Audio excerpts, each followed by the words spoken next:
Mom, my wife and her family are here to spend the holidays. A full 30 days, and they, to put it mildly, don't want you here. The words cut through the air of the living room like sharpened knives. Liam, my only son, the boy I raised alone after becoming a widow at 28, stood in front of me with his arms crossed and a look I had never seen before. Cold, distant, cruel. So, we're going out with them, going shopping, walking around the city, and when we get back tonight, I want you out of here. Do you understand? Out of this house. My heart stopped. I felt as if someone had ripped the floor out from under my feet. Behind him, Olivia, his wife, smiled with that expression of satisfaction I had learned to recognize over the last few months. Beside her, Barbara, Olivia's mother, crossed her arms with a triumphant air, and Tyler, my daughter-in-law's brother, let out a stifled chuckle that he tried to disguise with a fake cough. Everyone looked at me as if I were an intruder in my own home. The house I bought with the sweat of my brow, hemming dresses and altering suits until my fingers bled. The house where I raised my son alone. The house full of memories from 40 years of sacrifice. Liam, this is my house, I murmured, feeling my voice crack. I was 67 years old. I had survived the loss of my husband, poverty, the sleepless nights working to give my son a future. But I never imagined the day would come when he would look at me like this. Your house, Olivia repeated in a sugary voice, taking a step forward. Oh, Eleanor, I think it's time you understood that things change. Liam and I need space to host my family the way they deserve. They came from very far away, and they can't be uncomfortable. Uncomfortable! The word barely escaped my throat. I have never made anyone feel uncomfortable in this house. Barbara let out a dry laugh. Please, Eleanor, your presence is what's uncomfortable. Always hovering, always opining, always reminding us that this is your house. Enough already. My daughter and son-in-law have every right to ask you to leave for a while. For a while, I repeated, looking at Liam, searching his eyes for some trace of the boy who used to hug me and tell me I was his hero. But there was nothing, only coldness. Yes, Mom, just go. Find a hotel, stay with a friend. I don't know. But you can't be here while they are visiting. Tyler approached, with that arrogant smirk that had already driven me crazy so many times. Come on, Miss Eleanor, don't be dramatic. It's just a month, 30 days. Surely you have friends who can take you in, right? Or are there cheap motels around here? I felt the humiliation burning my skin. It wasn't just that they were kicking me out, it was the way, the cruelty, the satisfaction on their faces, as if they had been waiting for this moment for months. I looked at Liam one last time. Are you really going to do this? To your own mother? He looked away. I've made my decision. Olivia is my wife. Her family is my family now. You just have to understand that priorities change. The tears began to sting my eyes, but I refused to cry in front of them. I wouldn't give them that satisfaction. I nodded slowly, feeling every piece of my heart crumbling. Okay, I whispered. I'll leave. Olivia clapped with fake enthusiasm. Oh, that's great that you understand, Eleanor. I knew you would be reasonable. Look, when you come back in a month, we can talk about how to reorganize things here, okay? There are so many changes we want to make. I walked up the stairs toward my bedroom. Each step weighed as if I were carrying the entire world. Behind me, I heard their laughter, their animated voices planning what they would do during their outing, as if I no longer existed, as if they had just taken out the trash. In my room, I opened the closet with trembling hands. What to pack? How do you decide what to take when you are evicted from your own life? I took an old suitcase and started throwing in clothes without thinking. A pair of slacks, a blouse, another blouse. My hands moved on their own, while my mind tried to process what had just happened. 40 years living in this house. I bought it when Liam was 5, after saving every penny I earned sewing for the ladies in the neighborhood. I remembered the first night we slept here. How Liam ran through the room screaming with happiness. How he hugged me and told me I was the best mom in the world. Where had that boy gone? What had they done to him? A knock on the door pulled me from my thoughts. It was Olivia, leaning against the frame with that smile I now recognized as pure evil disguised as sweetness. Eleanor, just came to remind you that we need the keys. All of them. Wouldn't want you to get any ideas about coming back early and ruining our vacation." I stared at her. For months I had tried to be kind to her, to please her, to earn her affection. I had cooked her favorite meals. I had respected her space. I had bitten my tongue every time she disrespected me. And this was what I received in return. "The keys are in the kitchen," I replied with a flat voice. I no longer had the energy to fight. Perfect. "Oh, and one other thing." She stepped closer, lowering her voice so only I could hear. "Don't get any illusions that this is temporary, dear. Things are going to change a lot when you come back. If you come back," her words were like a slap, but I maintained my composure. I didn't answer her. I just closed the suitcase and took it off the bed. When I went down the stairs for the last time, they were already at the door, ready to leave. Liam didn't even look at me. Barbara was checking her phone with boredom. Tyler was whistling a song. Olivia gave me one last victorious smile. "Have a good month, Eleanor. We definitely will." I walked out of my house with a suitcase, my purse, and a shattered heart. The afternoon sun blinded me for a moment. Behind me, I heard them lock the deadbolt. My own door, my own house. I walked aimlessly down the street, tears finally rolling down my cheeks. I didn't know where to go. I didn't know what to do. I only knew that I had just hit the lowest point of my life. But what they didn't know, what none of them imagined, was that I was not the weak woman they believed. I had survived worse things, and this humiliation, this betrayal, would not be my end. It would be my awakening. I walked down the street with no destination, dragging my suitcase along the sidewalk as the sun began to set. People passed by me, rushed, indifferent to the elderly woman who had just been kicked out of her own home. I sat on a park bench, the same bench where I used to take Liam when he was little, and let the memories flood me like relentless waves. I remembered the day I became a widow. Liam was barely 3 years old. My husband, Robert, died in a car accident on a regular Tuesday morning. He went out to work and never came back. I remember being at the morgue, looking at his still face, feeling my entire life crumble. I was 28 years old, with a small child and exactly $200 in the bank. Everyone told me I couldn't make it alone. My own parents had died years before, and Robert's family disappeared after the funeral. But there was someone who did believe in me, Grandma Ruth. She was 80 years old when I was widowed, but she was the strongest woman I ever knew. She lived in a small house on the other side of the city, and when the world turned its back on me, she opened her arms. "My daughter," she told me that first night I cried in her kitchen while Liam slept on the sofa. "Life is going to hit you many times. It's going to knock you to the ground and spit on you, but you decide if you stay there or get up." Her wrinkled hands held mine tightly. "Never let them take what you built with your hands. Dignity isn't given, it's defended. Do you understand me?" I nodded through tears, not really understanding what she was telling me. At that moment I was just a broken widow with no idea how to move forward. Grandma Ruth taught me to sew. She had been a seamstress all her life, and over the next few months she passed on every secret of her trade. My fingers bled at first, the needles pricked me, the stitches came out crooked. But I practiced day and night. I had to. Liam depended on me. I got my first client 6 months later. A lady from the North Shore needed an emerald green dress for her daughter's wedding. She paid me $50. I wept with joy when I saw that money in my hand. $50 meant food for 2 weeks. It meant hope. From then on, I worked like never before. I sewed dresses, hemmed pants, fixed zippers, embroidered tablecloths. The ladies in the neighborhood began to recommend me. I worked until dawn, with Liam asleep beside me, my fingers moving non-stop over the fabric. "Mommy, why are you always sewing?" Liam asked me one night. He must have been about 7, because that's how we build our future, my love.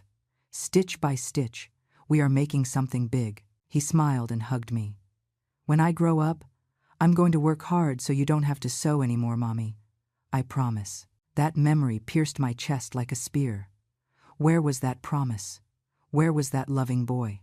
I saved for 5 years. Every penny we didn't use to survive, I kept in a cookie tin hidden under my bed. 5 years of sacrifice, of refusing outings, of wearing old clothes, of eating the bare minimum, all for a dream, buying a house of our own. When I finally had the $25,000 for the down payment, I took Liam to see the property. It was small, needed repairs, but it had a yard and 3 bedrooms. It was perfect. "We're going to live here, Mommy." His eyes shone with excitement. "Yes, my love. This will be our house. Forever." Grandma Ruth came to see it the day we moved in. She walked through every room, touching the walls, nodding with approval. Before leaving, she grabbed my shoulders and looked me straight in the eyes. "Eleanor, listen to me well. You bought this house with your sweat and your blood. It is yours. Never let anyone, absolutely anyone, make you feel like you don't deserve to be here. Do you hear me? Not even your own son." I laughed at the time. "Grandma, Liam would never do something like that." She didn't smile. "Life takes strange turns, honey. Just remember what I'm telling you. Dignity is always defended." Grandma Ruth died 2 years later. She was 87 and went in her sleep, at peace. At her funeral, I promised her I would never forget her words, that I would honor her memory by being strong. Liam grew up being a good son. He studied, graduated, got a decent job at a tech company.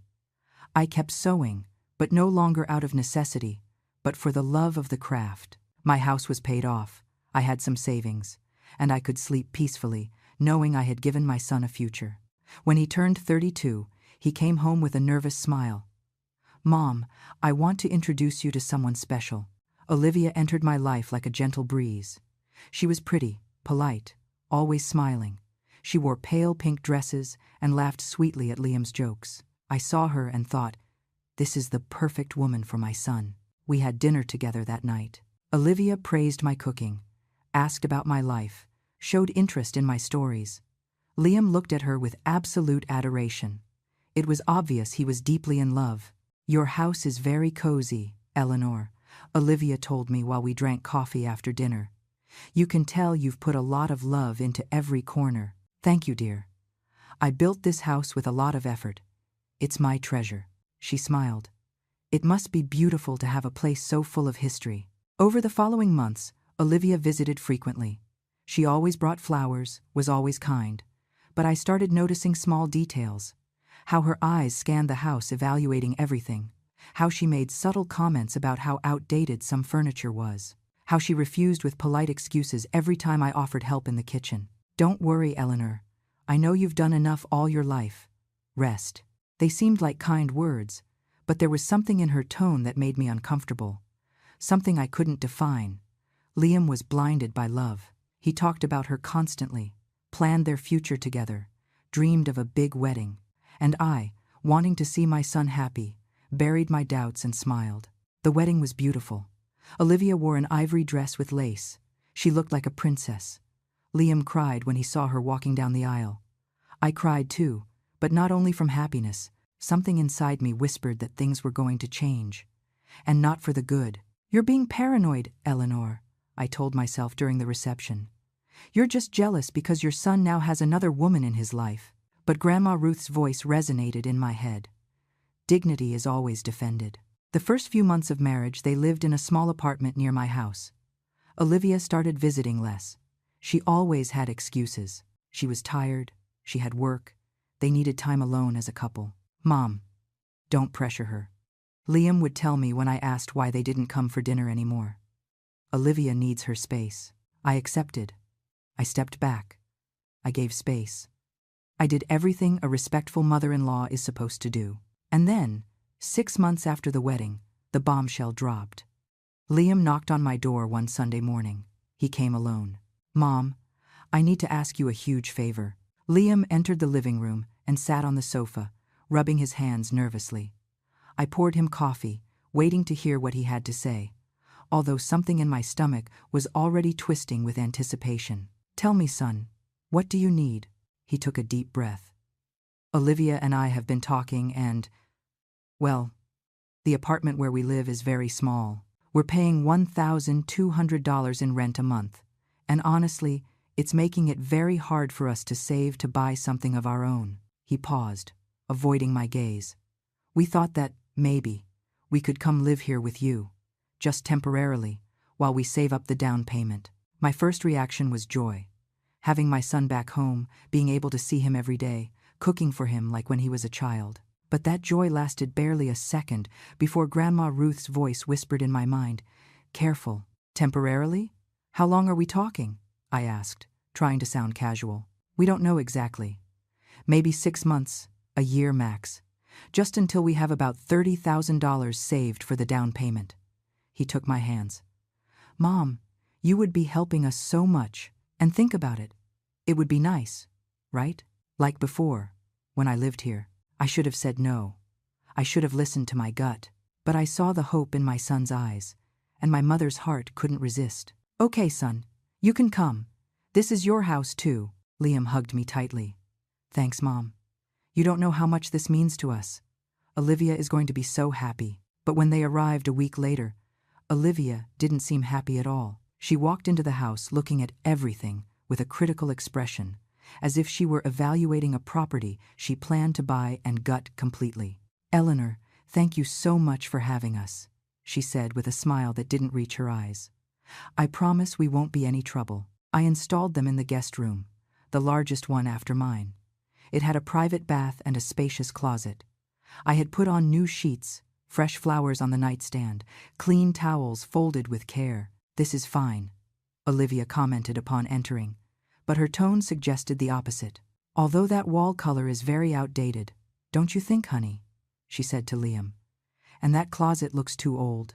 Honey, it's perfect, Liam replied, although I noticed how he also looked at the room with new eyes, as if suddenly seeing defects he had never noticed before. The first few weeks were tolerable.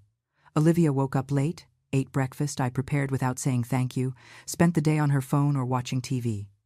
Liam left for work early and came back late. I tried to be the perfect mother-in-law, cooked their favorite meals, kept the house clean, gave them privacy. But Olivia started making subtle changes. She moved some of my ornaments in the living room because they cluttered the space. She changed the TV channels I used to watch. She invited friends to the house without warning me. And when I went out to say hello, they looked at me as if I were interrupting something private. Oh, Eleanor, don't worry about us. Go on with your things, Olivia would tell me with a forced smile, waving me away as if I were hired help. 1 month after they moved in, the first visit from Barbara, Olivia's mother, arrived. That woman walked into my house as if she owned the place. She was about 60, caramel-dyed hair, too much makeup, and an attitude of superiority that irritated me from the first moment. So this is the famous house, Barbara said, walking through the living room with hands on her hips. It's quaint, very old-school style, right? It's a house with history, I replied, keeping my composure. I bought it 40 years ago, and I have cared for it with much love. Barbara let out a little laugh. You can tell it's 40 years old, dear. Everything here screams the 80s. She pointed at my curtains. Do people still use this kind of fabric? I thought no one bought this anymore. Olivia laughed along with her mother, and I felt the humiliation heating my cheeks. Liam was at work, so there was no one to defend me. Not that he would have lately. And these furniture pieces? Barbara sat on my favorite sofa, the one I bought with my first big savings, and wrinkled her nose. Oh no, this definitely has to go. Olivia, sweetheart, when you guys have some money, the first thing you must do is change all this. Antiquity?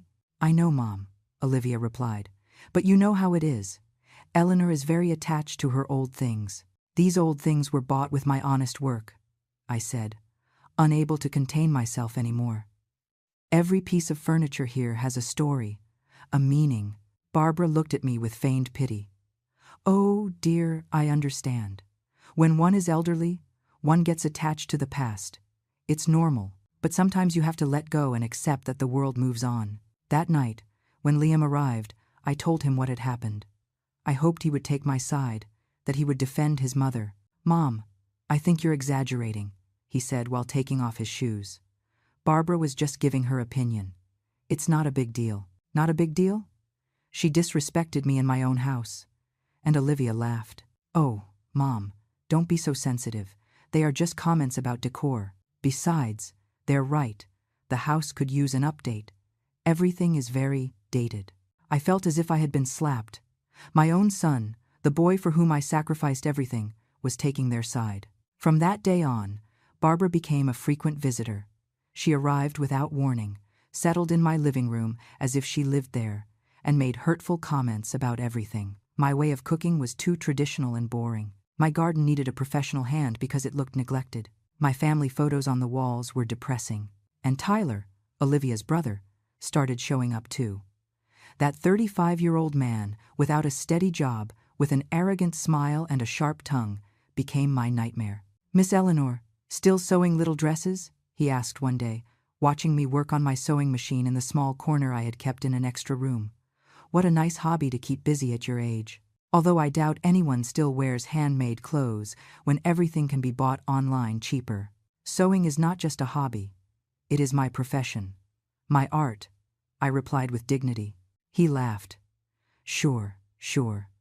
Your profession, well, at least it keeps you entertained, I guess, because I imagine at your age there isn't much else to do, right? Olivia appeared in the doorway. "Tyler, stop bothering my mother-in-law." But she said it with a complicit smile, as if it were a fun game. "I'm just chatting, sis." "Eleanor knows I love her," Tyler said, winking at me mockingly. Every day that passed, I felt more like a stranger in my own home. Olivia had reorganized the kitchen her way, putting my things in places where I couldn't find them. She changed meal times without consulting me. She invited Barbara and Tyler constantly, and the three of them sat in my living room, criticizing everything while I took refuge in my room. Liam arrived from work, ate what Olivia cooked now because she had decided it was time for Eleanor to retire from the kitchen, and then locked himself with his wife in their room. We didn't talk anymore. We didn't share coffee in the mornings. He didn't tell me about his day. My son was drifting away, and I was losing him. One night, I heard voices in the living room. It was Olivia, Barbara, and Tyler. I approached silently and stood behind the door, listening. "This house is too big for an old woman to live alone," Barbara was saying. "It's wasted here." "I know, Mom, but Liam is still very soft with her. We need time for him to see things from our perspective," Olivia replied. "And how long are we going to wait? Meanwhile, we're living cramped when this house has 3 perfect bedrooms," Tyler complained. "Patience," Olivia said. "Everything in due time. First, we make her feel uncomfortable. Then, Liam will see that it's better for her to leave. And when that happens, this house will be ours." I felt the floor disappear beneath my feet. My hands shook as I moved away from the door in silence, returning to my room with my heart pounding so hard I thought it would explode. I sat on the bed, processing what I had just heard. It wasn't my imagination. I wasn't being paranoid. There was a plan. A deliberate plan to get me out of my own house. That night I couldn't sleep. I tossed and turned in bed, staring at the ceiling, remembering every cruel comment, every contemptuous look, every moment they made me feel like I was in the way. Everything made sense now. Every move had been calculated. Every humiliation had a purpose. They were destroying me emotionally so that I would decide to leave on my own. The next morning, I tried to talk to Liam before he left for work. I waited for him in the kitchen with fresh coffee, his favorite, just as I used to make for him as a child. "Son, I need to talk to you about something important." He was checking his phone, barely paying attention to me. "Mom, I have an early meeting. Can it wait?" "No, it can't wait. It's about Olivia and her family." That caught his attention, but not in the way I expected. His expression hardened. "What is it now, Mom? Another complaint about my wife?" "Liam, listen to me. Last night I heard them talking. They have a plan to get me out of my house. They said it explicitly. Barbara, Tyler, and Olivia are conspiring against me." He let out an exasperated sigh and set the phone on the table with more force than necessary. "Mom, please. Don't start with your paranoid theories this early in the morning. They aren't theories. I heard them with my own ears. They said this house is wasted on me, that they need me to leave so they can keep it." Liam stood up. His face showed irritation. "You know what? I'm tired of this. Since Olivia came into my life, you have done everything possible to create problems. First, it was subtle comments about how she cooked, then about how she dressed. Now you invent plots and conspiracies. I'm not inventing anything. Your wife and her family are pushing me out of my own house, little by little, and you are blind." "Enough!" His shout startled me. Liam had never yelled at me before. "Never. Olivia has been nothing but patient with you. She has tolerated your comments, your looks of disapproval, your possessive attitude. And her family only comes to visit her because she is living in a place where she is clearly not welcome. Tears began to roll down my cheeks. Not welcome? Liam, this is my house. I opened the doors to them. I gave them a place to live for free. And this is how they thank me? Planning how to get rid of me. No one is planning anything. That is only in your head. He put on his jacket abruptly. You know what, Mom? I think you need help. Maybe you're experiencing something related to age. You should see a doctor. Those words split me in two. My own son was suggesting I was senile, that I was crazy. The gaslighting Olivia had started, now Liam was continuing. I'm not crazy, Liam. I know what I heard. Whatever, Mom. I don't have time for this. He walked toward the door, but stopped and turned around. His next sentence was like a knife in the heart. You know, Olivia was right. She said you were going to get jealous and possessive, that you weren't going to accept that I have my own family now. And she's right. You're trying to separate me from my wife with lies. He left, slamming the door. I stood there, in the kitchen that had witnessed so many happy mornings, crying in silence. My son had chosen her. After everything I sacrificed, after the sleepless nights, after sewing until my fingers bled, after giving up my own life to give him his, he chose to believe her. The following days were hell. Olivia, Barbara, and Tyler became more brazen. They no longer bothered to hide their contempt. Barbara arrived every day, settled on my sofa, put her feet on my coffee table that I had cared for over decades. Eleanor, can you bring me a glass of water? She ordered me, as if I were her servant. With ice, please. And lemon if you have it. If I protested, Olivia appeared with that fake smile. Oh, Eleanor, my mom is just asking for water. It's not a big deal. Or is it too much work for you? Tyler had practically moved into my house. He slept on the sofa, left his clothes lying everywhere. He ate everything in the refrigerator without asking permission. One afternoon I found him in my sewing room, touching my things. What are you doing here? I asked, trying to stay calm. Just looking. This sewing machine seems antique. Probably worth some money if you sell it online as an antique. He smiled with malice. Although I doubt it still works well. It works perfectly. And it is not for sale. This room is private, Tyler. Please, get out. He stepped closer to me, invading my personal space. Or what, Eleanor? Are you going to kick me out? Because as far as I know, your son and my sister also live here, and they invited me. So technically, I have as much right to be here as you. I pushed him gently to move away. This is my house. I decide who enters and who doesn't. Your house? He laughed. For now, old lady, for now. That night, when Liam arrived, I told him what Tyler had said. His response was devastating. Mom, Tyler is family now. He's my wife's brother. If he needs a place to stay for a few days, I don't see what the problem is. There is plenty of space. A few days? He has been sleeping in my living room for 2 weeks.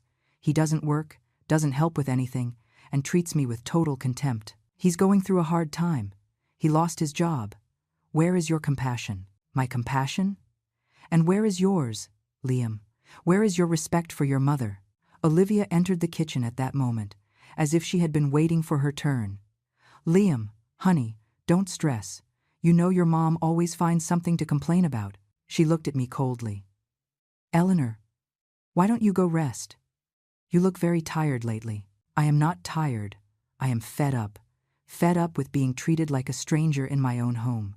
No one treats you like a stranger, Olivia replied with a condescending tone. We are just trying to live our lives. Maybe the problem is that you can't accept that Liam is no longer a child, that he no longer needs you in the same way. Those words were designed to hurt me, and they succeeded. Liam said nothing in my defense. He just looked the other way. I locked myself in my room that night and cried until I ran out of tears. Then, I pulled an old box of photos from under my bed.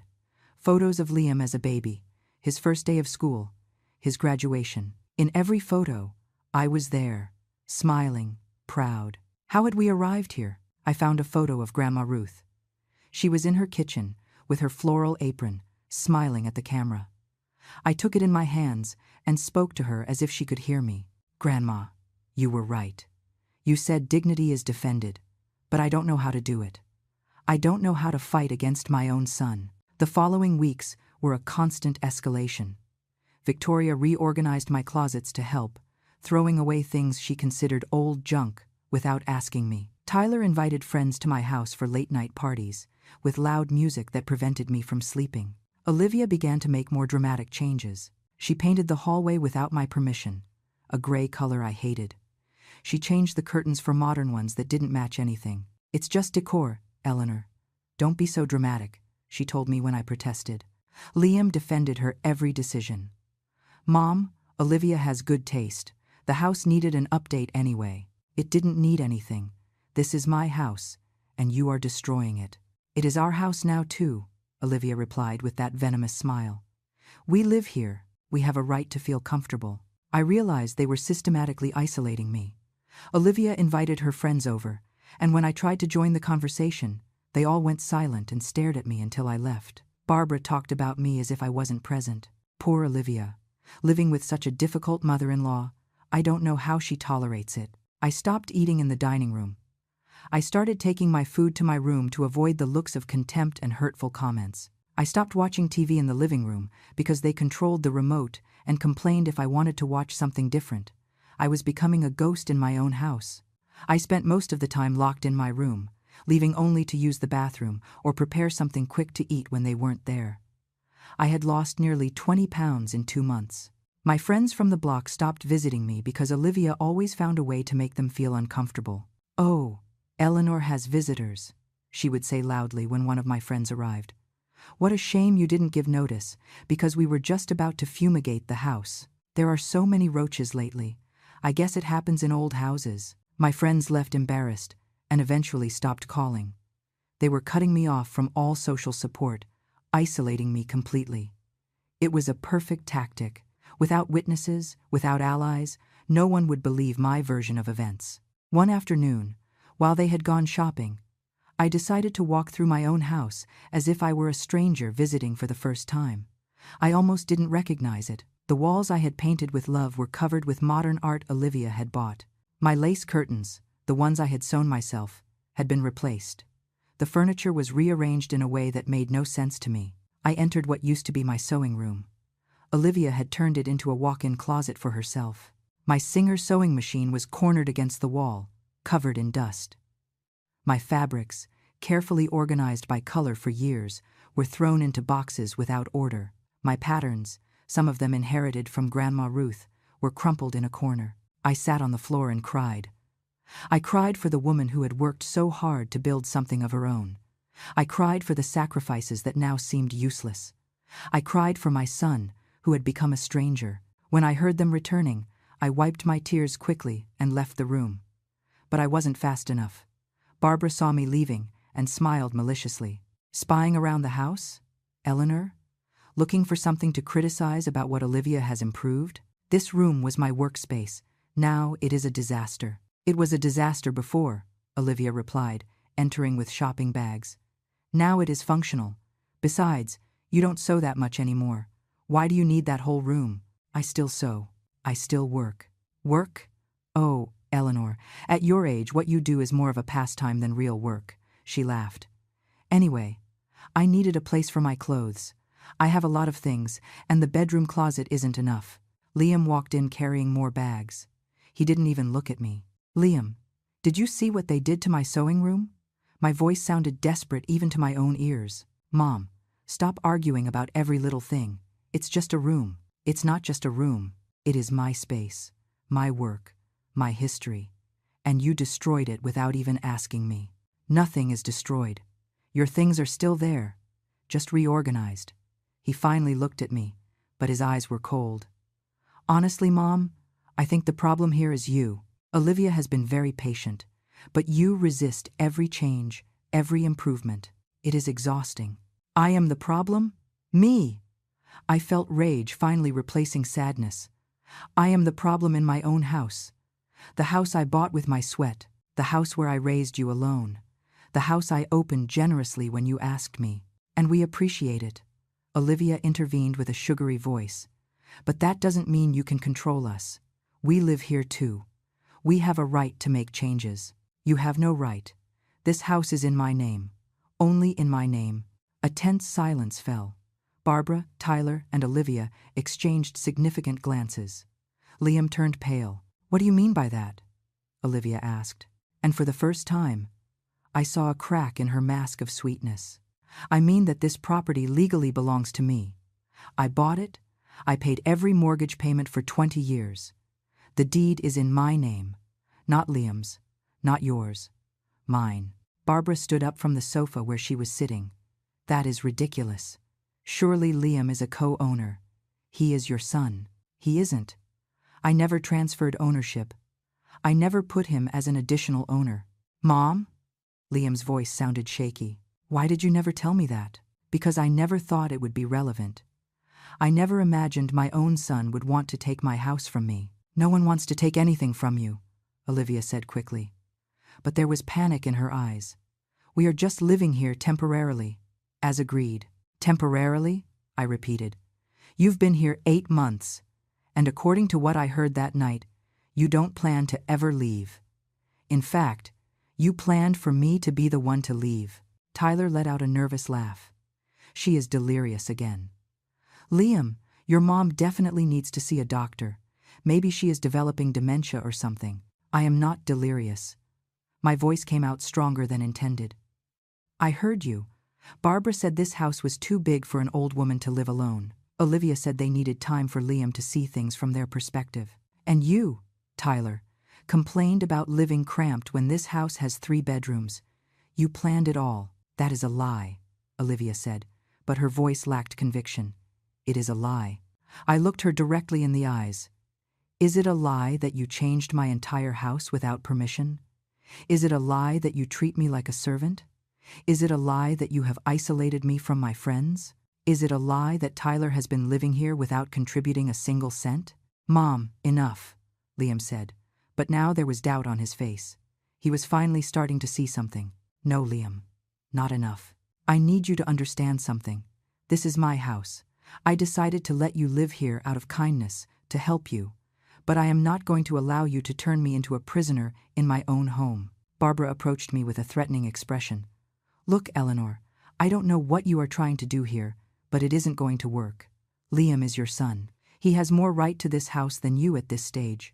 You already lived your life. It is time for you to step aside and let the young people make the decisions." "The young people? I am 67. I am not dead. And as long as I have breath in my body, no one is going to decide for me what to do with what belongs to me." Olivia approached Liam, clinging to his arm. "Honey, are you going to allow your mother to talk to us like that, after everything we have done for her, keeping her company, helping her with the house?" "Helping me?" I let out a bitter laugh. "You have destroyed my house, disrespected me constantly, made me feel like trash. That is not help, Olivia. That is calculated cruelty." Liam ran his hands through his hair, clearly stressed. "I need time to think. This is too much." "There is nothing to think about," Barbara said firmly. "Liam, you are a grown married man. You can't keep letting your mother control you.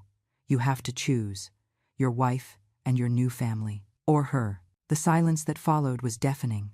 All eyes were on Liam, waiting for his answer.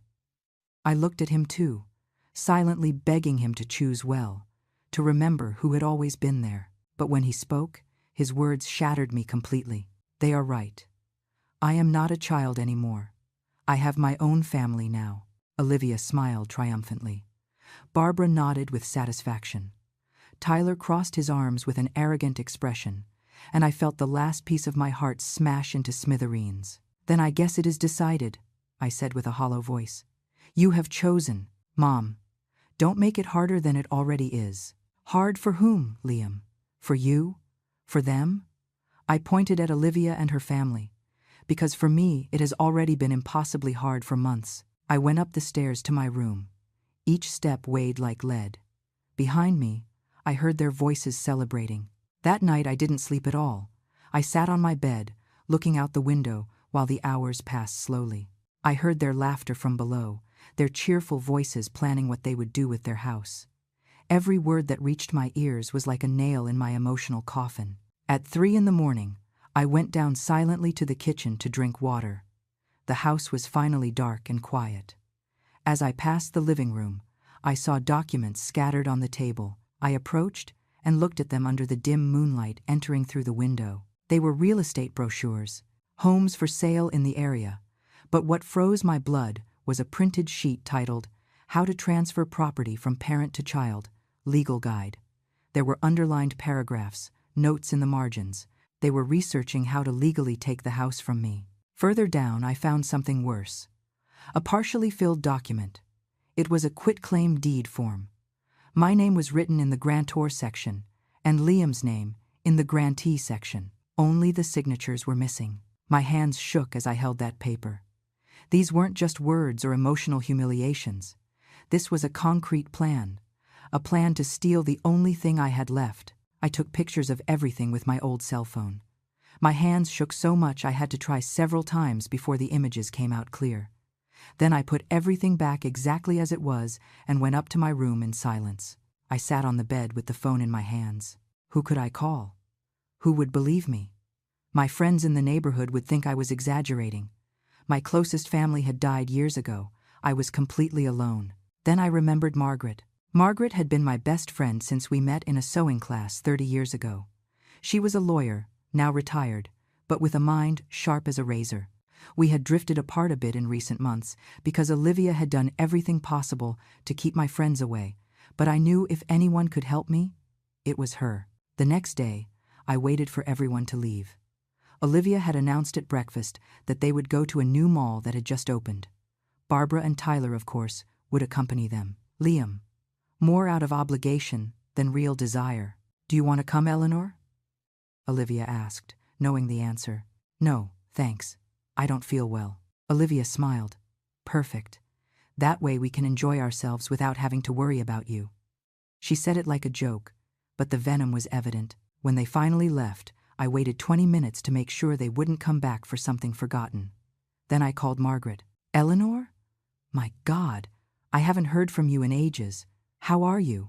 The warm voice of my friend almost made me cry with relief. "Margaret, I need your help. Urgently." "What's wrong? You sound terrible."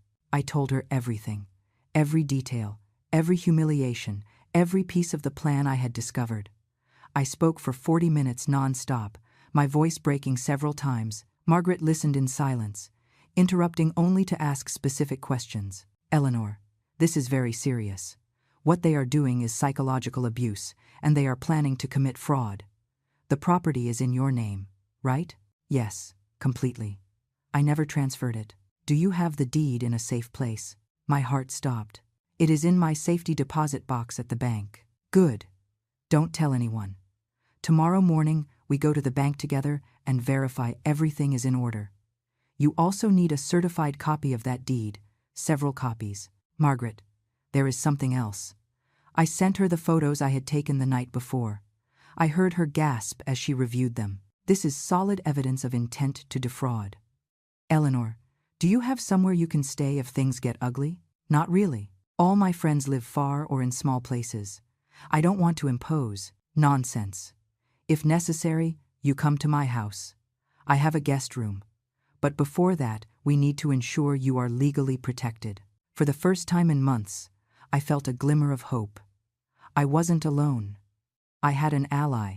"Margaret, yesterday they told me I have to leave, that they are going to stay here with Olivia's family for 30 days, and when they come back, they want me gone." "What?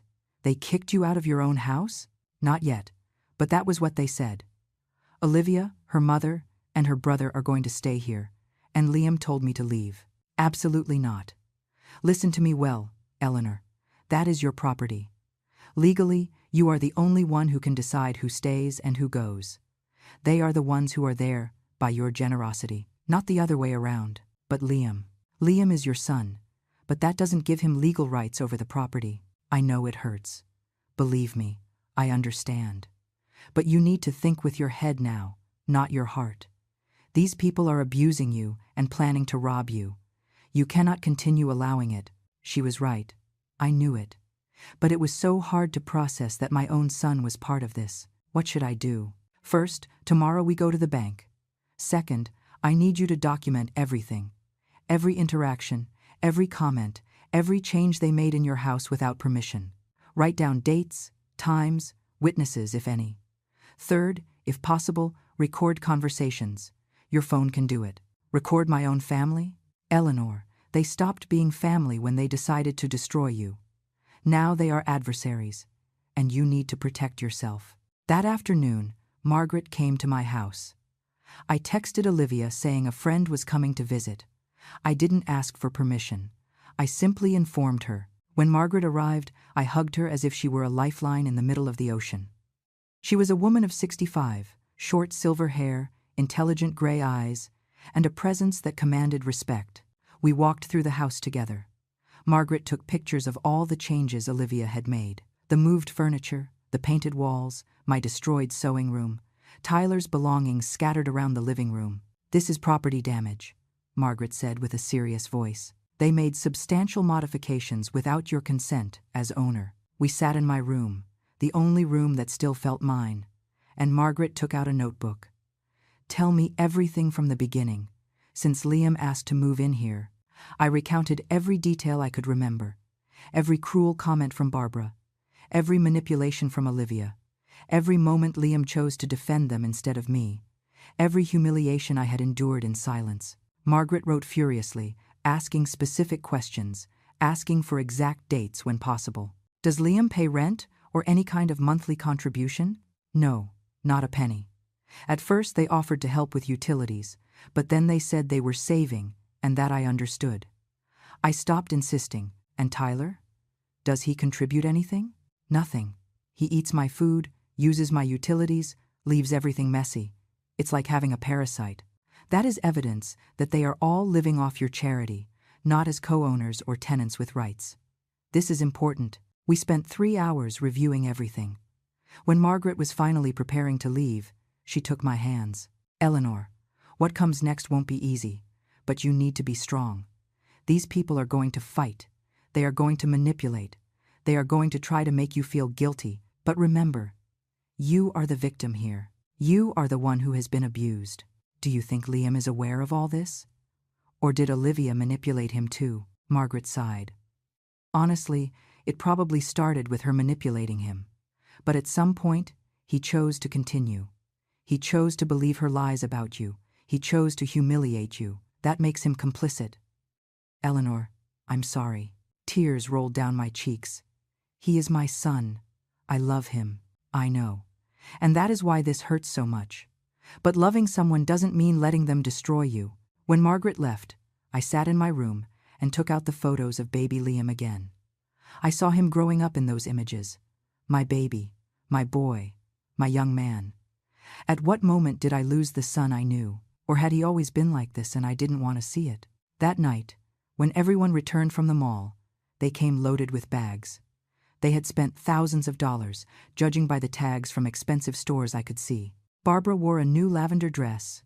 Tyler showed off sneakers that cost at least $300, and Olivia proudly displayed a designer purse.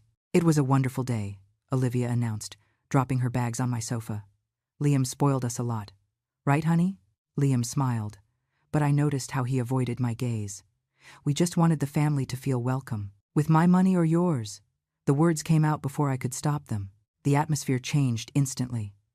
Olivia looked at me coldly. Excuse me? I asked if Liam paid for all that with his money, or if he took from my savings I keep in the house. Liam turned red. Mom, what are you insinuating? I'm not insinuating anything. I'm asking directly. Why did I have $1,200 in my dresser drawer a week ago? This morning, before you left, I checked, and there was only $300. A tense silence fell. Barbara cleared her throat uncomfortably. Tyler whistled, looking the other way. Olivia crossed her arms defensively. Maybe you counted wrong, Eleanor. At your age, it is easy to get confused with those things. I didn't get confused. Someone took $900 from my room without permission. That is called theft. No one stole anything. Liam raised his voice. I borrowed a few dollars because we needed cash for the day. I was going to pay you back. You borrowed? Liam, entering my room, opening my drawers, and taking my money without asking me isn't borrowing. It is stealing. It is my house too. His shout resonated off the walls. I have a right to use what is here. No, you do not have that right. This house is mine. The money is mine. You live here because I allow it, not because you have any legal right over any of this. Barbara stood up abruptly. I see what is happening here. Your little friend came today, right? That meddling old woman filled your head with ideas. She is turning you against your own family. Margaret isn't turning me against anyone.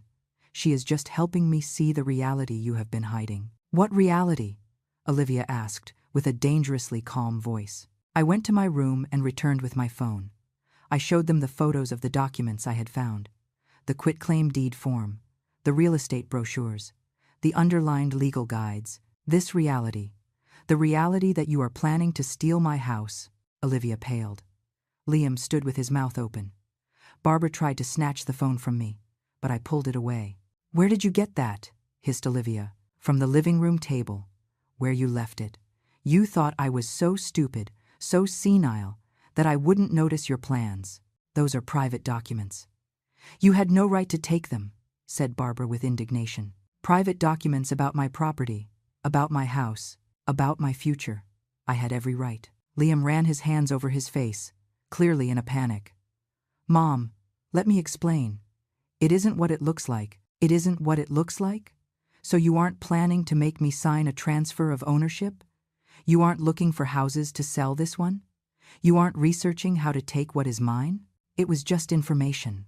We just wanted to be prepared for the future, Liam murmured. Prepared for what future? For the future where I die or disappear conveniently and you keep everything? Olivia took a step forward, and for the first time, I saw her true face without masks. Pure evil. You know what? Yes, we are planning to keep this house, because someone who can really enjoy it deserves it, not a bitter old woman who lives in the past. This house is worth at least $450,000 in the current market. That is enough money to give us the life we deserve. Olivia, shut up, Liam warned her, but she was on a roll. No, Liam, enough pretending. Your mother knows everything anyway. Why continue with the farce? She looked directly at me. Yes, Eleanor, we want your house. We need it. My family and I have huge debts. My mother lost her house for not paying the mortgage. Tyler owes over $50,000 in loans he took out to gamble in casinos, and I myself have credit cards maxed out. We need that money. Barbara tried to stop her. Olivia, please. Please what, Mom? She already knows. Let me finish. She looked back at me. When Liam told me about his widowed mother, who lived alone in a big house in an expensive neighborhood, I knew it was the solution to our problems. We just needed to get close, earn her trust, move in here, and eventually get her out. Every word was like a punch. Liam was paralyzed, looking at his wife as if he were seeing her for the first time. What are you saying? Liam whispered. I am saying the truth, honey. Why do you think I noticed you? It wasn't for your boring personality or your mediocre job. It was because you had a widowed mother with a valuable property. The plan was always this. Tears began to roll down Liam's cheeks. You said you loved me. Olivia laughed. A cruel and cold laugh. I used you, like we use all the fools who cross our path. My family has been doing this for years. We find vulnerable people with valuable assets, and we take advantage of them. Olivia, shut up now, Barbara ordered, clearly terrified that her daughter was revealing too much. But Olivia was out of control, enjoying her moment of cruel honesty. It's too late, Mom. Besides, what is the old lady going to do? Call the police? She doesn't have proof of anything illegal yet. Only public information, documents, and family conversations. Tyler joined the cruelty. Besides, Liam will sign whatever we tell him. He always does. He is a pathetic mama's boy who does anything to keep his wife happy. I saw my son crumble. His face showed shock, pain, humiliation. For the first time in months, I saw him really see the truth. You manipulated me, Liam said with a broken voice. This whole time, everything was a lie. Not everything was a lie, Olivia replied with fake sweetness. I enjoyed some things with you. You aren't that bad in bed. She laughed again. Liam fell onto the sofa, head in his hands. Part of me wanted to comfort him, but another part, the part that had been systematically destroyed for months, stood firm. Well, I said with a surprisingly calm voice. Thank you for your honesty, Olivia. I really appreciate you revealing your entire plan. You make my next step much easier, Barbara went on alert. What next step? Tomorrow morning I have an appointment at the bank to fully secure my property deed and add additional legal protections. I also have an appointment with a lawyer to discuss eviction orders and possible criminal charges for attempted fraud. The color drained from Olivia's face. You can't do that. Liam is your son, your only son. My son died months ago, when he chose to believe your lies about me. The man sitting there, I pointed at Liam, is a stranger who helped destroy me. Mom. Liam raised his head, tears running down his face. I'm sorry. I didn't know. I thought she loved me. I thought you were the problem. And that is exactly the reason why this worked so well. Because you wanted to believe I was the problem. It was easier than admitting you had chosen a cruel woman over your mother. Barbara approached with a threatening attitude. You aren't going to do any of that. If you try to kick us out, we will make your life impossible. We have ways to ruin you. Are you threatening me? Perfect. I took out my phone again, because this entire conversation is being recorded. Every confession, every threat, every word, the silence that followed my revelation was absolute. Olivia froze, mouth open. Barbara stepped back several paces, her face showing pure terror. Tyler tried to lunge at me to take the phone, but I moved away quickly. Don't you dare touch me, I warned him with a firm voice. This is already backed up to the cloud. Even if you destroy my phone, the recording will still exist. My friend Margaret has access to everything. If something happens to me, she has instructions to hand everything to the police. You are a snake, Olivia hissed, her entire mask of sweetness completely shattered. A manipulative old woman who is trying to separate a husband from his wife. No, Olivia. I am a woman who finally learned to defend herself. And you, I pointed at her, Barbara and Tyler, are criminals who confessed your intentions to commit fraud. Did you know that attempted real estate fraud can result in up to 5 years in prison? My friend Margaret explained it to me very clearly today. Barbara collapsed into a chair, all her arrogance evaporated. You can't do this. We are family. You stopped being family when you turned me into your victim, when you planned to rob me, when you humiliated me day after day in my own house, when you made my son hate me with lies. Liam finally spoke, his voice barely a whisper. Mom, I didn't know.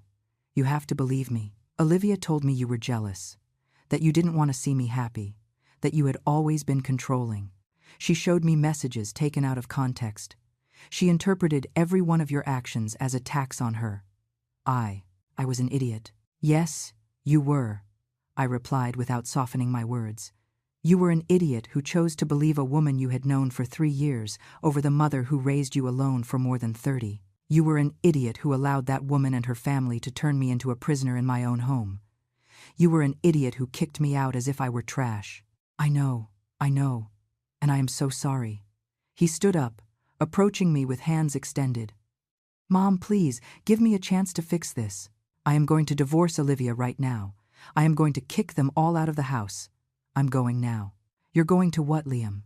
Are you going to erase months of abuse?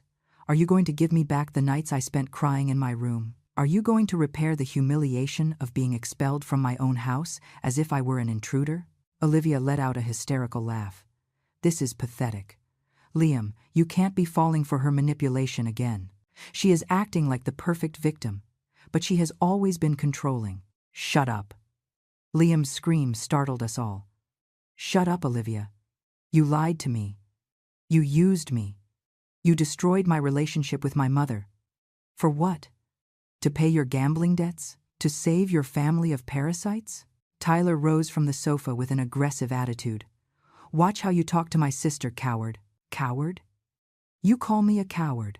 You who have been living for free in this house for months without lifting a finger to work? You, who mocked my mother while eating her food and using her utilities without paying anything? Liam, son, calm down. Barbara intervened with a trembling voice. We are all stressed. We can resolve this civilly. There is nothing to resolve, I said firmly. I have already made my decision. Tomorrow, first thing, I will meet with Margaret and a lawyer. By noon, you will have official eviction notices. You have 72 legal hours to leave my property. If you do not do so voluntarily, the police will escort you out." "You can't kick us out just like that," yelled Olivia. "We have rights as tenants. We have lived here for months." "You aren't tenants. Tenants pay rent. You are guests who abused my hospitality, and unwanted guests become trespassers." My lawyer was very clear about this. Barbara tried another approach, standing up with a pleading expression. "Eleanor, please. I am an older woman like you. I lost my house. I have nowhere to go. Are you really going to leave me on the street? You lost your house because you didn't pay your mortgage. Those were your decisions, not my responsibility. And yes, I am going to let you go, just as you planned to leave me with nothing." "You are a heartless witch," spat Tyler. "A bitter old woman who is going to end up dying alone. I prefer to die alone with dignity than to live surrounded by parasites who despise me. At least I will die in my own house, in my own bed, with my own clear conscience. Can you say the same?" Olivia began to cry, but they were fake tears. I had seen her use that tactic with Liam dozens of times. "Honey, don't let your mother do this. We are a marriage. We have to be together." Liam looked at her with disgust. "Marriage? Our marriage was a lie from the beginning. Everything was an act to rob my mother, and I was stupid enough not to see it. No, honey, there was love. At first it was for the plan, true, but then I really fell in love with you. Don't insult me with more lies. 5 minutes ago you said you used me, that you noticed me only for my mother's house, that you enjoyed using me. You can't retract that now. I was angry. I said things I didn't mean. No. You told the truth for the first time in 3 years, and that truth is that you destroyed everything I loved for money." I turned to go up the stairs.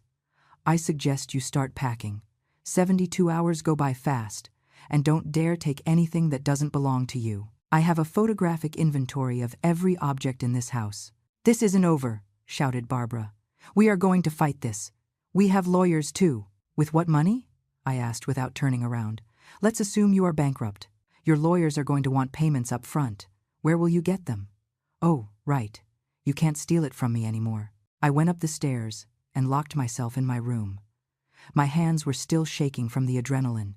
It had worked. The recording was safe. Margaret had received an automatic copy to her email, just as we had planned. I sat on my bed and let the tears finally flow. They weren't tears of weakness, but of liberation. I had faced my abusers. I had defended my dignity. Grandma Ruth would be proud. Downstairs I could hear shouting, Liam and Olivia fighting violently, Barbara crying, Tyler punching walls. The chaos they had created was now consuming them. That night I didn't sleep, but not out of fear or sadness. I spent the hours organizing documents, preparing a detailed list of everything I would need for the next day. At 6 a.m, I called Margaret. "Eleanor?" "What happened?" I told her everything. Olivia's confession, the recording, Barbara's threats, Liam's collapse. "My God, this is even worse than we thought. But at least now you have solid evidence. Do you feel safe there tonight?" "Yes, I locked my door. And honestly, after everything that happened, I think they are too scared to try anything." "Good. See you at 9 in my office. I'm bringing my colleague Raoul. He is a specialist in real estate law and fraud cases. He is going to help us." At 7 a.m, I went down to the kitchen. I needed coffee. Olivia was already there, with eyes swollen from crying or lack of sleep. We looked at each other in silence for a moment. "Coming to enjoy your victory?" she asked, with bitterness. "It isn't a victory.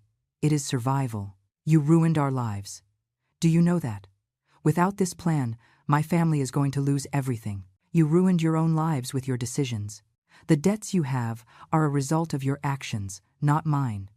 And I certainly am not going to sacrifice my home and my peace to solve problems you created yourselves." I prepared my coffee in silence. Olivia watched me with a mixture of hate and despair. "What is going to happen to Liam?" "That depends on his own decisions. He is my husband. On paper only.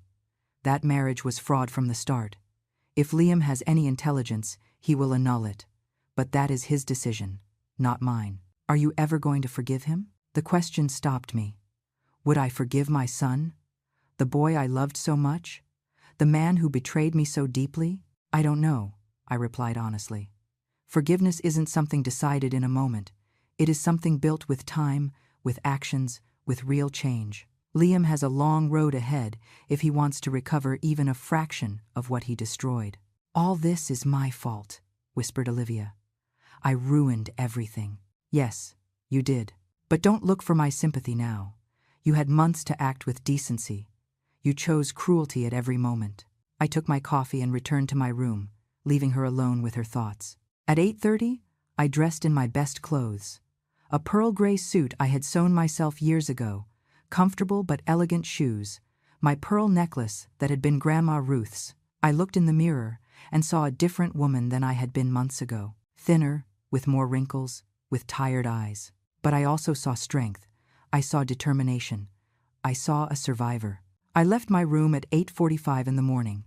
The house was silent, a heavy and tense silence. I went down the stairs with my head held high, my purse in hand, ready to meet Margaret and change my life forever. In the living room, I found them all. Barbara was sitting on the sofa, face haggard and without makeup, looking 10 years older. Tyler paced back and forth like a caged animal, with an expression of barely contained panic. Olivia was by the window, looking out without really seeing anything, and Liam was sitting alone in a chair, staring into space, as if his entire world had collapsed. When they saw me, everyone tensed up. "Where are you going?" Olivia asked with a dull voice. "To fix my life, to protect what is mine, to ensure that never again can anyone try to steal my home." "Mom, wait." Liam stood up. He looked terrible. Deep, dark circles, messy hair, wrinkled clothes. "I need to talk to you before you go." "We have nothing to talk about, Liam. Please, just 5 minutes. I beg you." Something in his voice made me stop. There was genuine desperation there, and real pain. I sighed. 5 minutes, not one more. We went to the kitchen, leaving the others in the living room. Liam closed the door behind us and leaned against the counter, as if he needed the support to stay standing. "Mom, I know I don't deserve your forgiveness. I know what I did is unforgivable. But I need you to know something." He looked up, and I saw fresh tears in his eyes. "Last night, after you went to your room, I checked Olivia's phone while she was sleeping. I found everything. Messages with her mother and brother, planning every step. Conversations about how to manipulate me, how to isolate you, how to make you feel so miserable that you yourself would want to leave. There was a chat group called Operation Own House, where they documented every progress." My stomach twisted. "And what did you do with that information?" "I took screenshots of everything. I have them on my phone. I want to give them to you. It's more evidence for your case." He took out his phone and showed me. There were dozens of conversations, detailed and cruel. I saw messages where Olivia mocked me, where they planned changes in the house, where they calculated how much money they would get from the sale. One message in particular froze my blood. It was from Barbara to Olivia. "If the old lady resists too much, we can get a doctor to certify she has dementia. There are professionals who do that for the right price. Then Liam can get legal guardianship and make decisions for her." "My God," I whispered. "They plan to declare me mentally incompetent." "Yes, and I was so blind, so manipulated, that I probably would have allowed it. Mom, I was a monster to you. There is no excuse, but I want to help you now. I want to testify against them, if necessary. I want them to face consequences for what they did." "Why now, Liam? Why not 3 months ago, when all this started? Why not when they humiliated me in front of you and you said nothing?" "Because I was a coward. Because I was in love. Or at least I thought so. Because Olivia knew exactly which buttons to press to keep me on her side. She made me feel strong when I was with her. She made me feel like I was finally an independent man. And she used sex, affection, and emotional manipulation to control me completely." He wiped his tears. "But that doesn't justify anything. I chose to believe her lies about you because it was more comfortable than admitting I had made a mistake marrying her. You have destroyed something that cannot be easily repaired, Liam. The trust between mother and son, the respect, the love I felt for you is buried under months of pain and humiliation. I know, and I am going to have to live with that the rest of my life. But if there is even a small chance that someday you can forgive me, I am going to work every day to deserve it. I'm going to divorce Olivia today. I'm going to move out and look for my own place. I am going to pay you every penny I owe you. I am going to do therapy to understand how I was so stupid. And I am going to respect you if you decide you never want to see me again. I looked at him for a long time. This man in front of me was my son, but he was also a stranger, someone who had allowed them to destroy me, someone who had actively participated in my suffering. Send me those screenshots. I need them for the legal case. But Liam, I need you to understand something very clearly. The way back into my life, if there is one, is going to be long and painful. There will be no shortcuts. There will be no excuses. You will have to demonstrate with actions, not words, that you have changed. I understand. I will do whatever is necessary. And another thing, you leave this house today, along with them. I cannot have you here while I heal.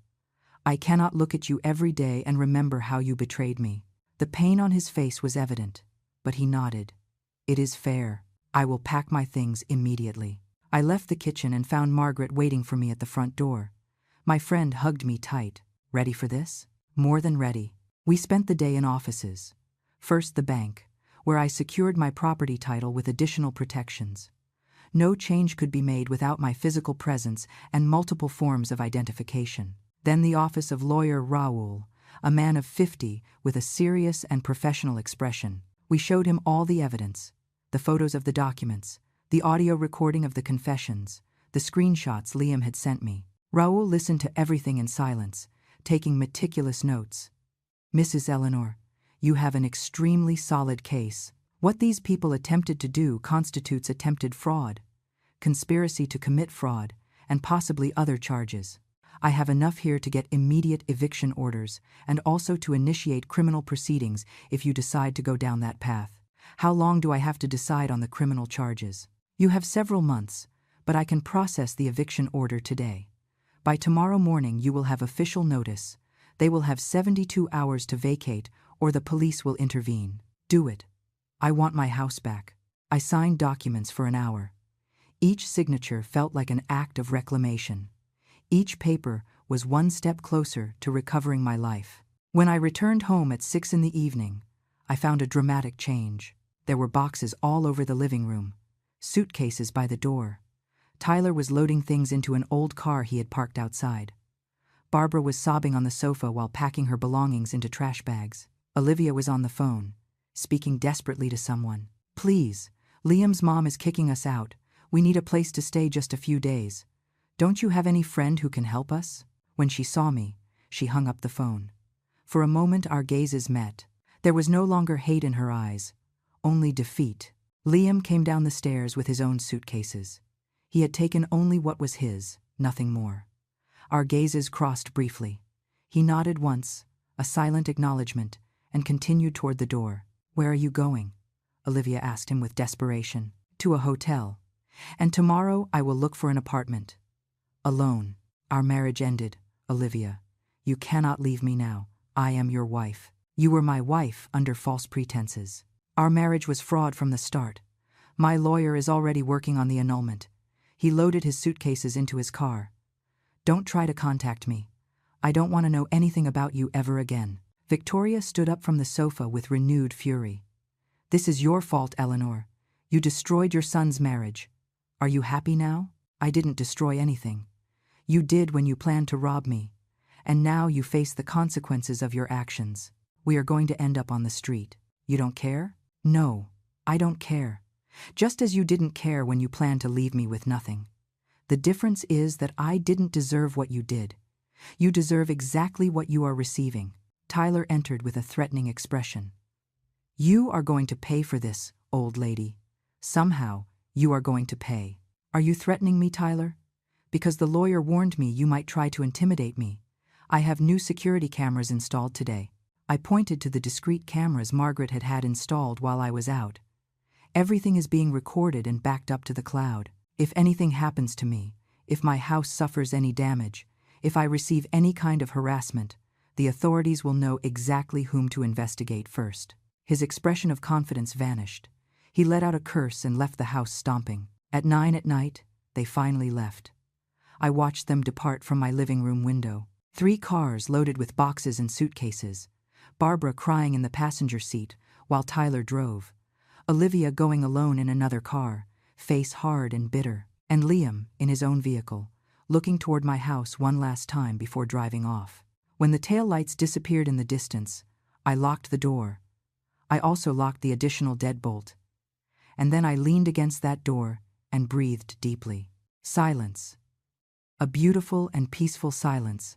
My house again. I walked slowly through each room. The living room was messy but empty of their toxic presence. The kitchen needed cleaning, but it was mine again. I went up the stairs and saw the rooms they had occupied. They would need deep cleaning, maybe even new paint, but soon there would be no trace of them. I entered my own room, the only room that had remained my refuge, and sat on my bed. On my nightstand was the photograph of Grandma Ruth. "I did it, Grandma," I whispered. "I defended my dignity, just like you taught me." Tears began to flow, but this time they were tears of liberation. I cried for the lost time, for the son I had lost, for the months of suffering, but I also cried with relief, with victory, with new hope.